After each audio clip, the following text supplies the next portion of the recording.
Donc, une fois que l'outil est monté dans le magasin d'outils, il est impératif de le mesurer puisque la machine ne connaît pas la longueur de l'outil. Donc, pour ça, première chose, il faut que la porte soit fermée. Vérifiez bien que la LED est éteinte parce que des fois, elle est presque fermée. Donc, on ferme la porte, on se met dans le mode MDI, programme.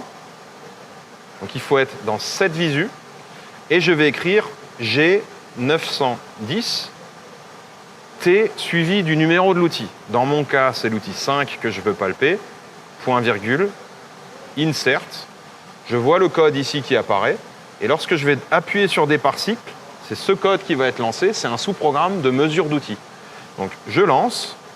Dans un premier temps, je peux rester en 100% et en 100% ici. Mais le déplacement est assez rapide dans la machine. Donc, la pré-course que je vais faire, je vais la faire à 100%.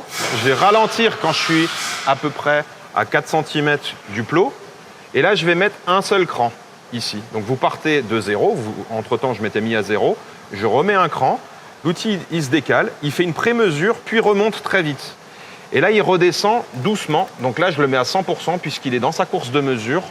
Et il va être très lent si jamais je le laisse à 10%. Il mesure proprement. Et il va insérer la jauge palpée dans le magasin d'outils, dans le gestionnaire d'outils.